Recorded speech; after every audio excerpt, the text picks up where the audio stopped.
So good morning, everyone. Good to see you all here. And so this testimony actually comes from just over a week ago, a few hours before the AYC conference. Who has heard of AYC? Just a show of hands. Quite a few of you.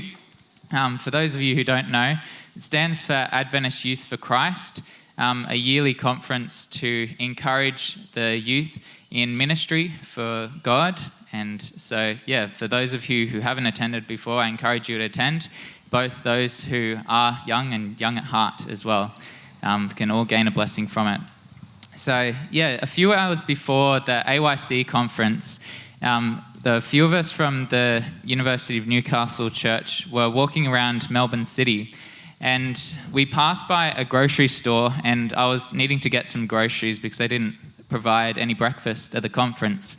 And then just a few blocks later, Hannah stopped by to talk to a distressed lady on the side of the road. Her name was Pretty, and she had been on the side of the road for a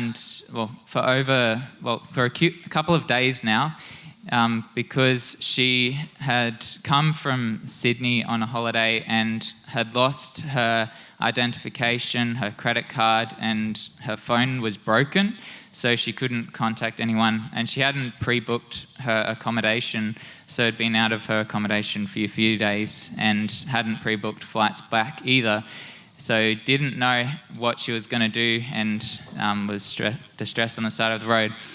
And so we decided to try and call up her brother, who was living in Sydney, to see if he could help. We called twice, but he didn't pick up neither of the times, and we sent a text message hoping that he would respond whilst we were talking with her. And as I just mentioned earlier, that just a few blocks earlier we had bought some groceries, and that God had provided perfect timing that then we were able to provide her with some food just that time, and also provide her with a drink, which she was really grateful for she hadn't eaten for a while. And then just before we left her, we decided we would pray one more time for her before leaving, and then just hoping that we would be able to encourage her in a walk with God.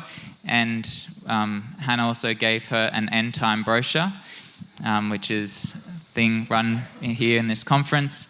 And so, we prayed for her and also prayed that Stephen would be able to pick up the phone call. And so we tried one last time to phone her brother, hoping that he would answer this call so that he would be able to help her out. And praise God that he picked up this third and final call. And so now we've contacted back his name's Stephen to see how she's going, and she has now been able to have accommodation and is living a lot better now. And she was really grateful for the prayer, and that praise God that she got to witness this answer to prayer, and just pray that she'll be in the kingdom to come. So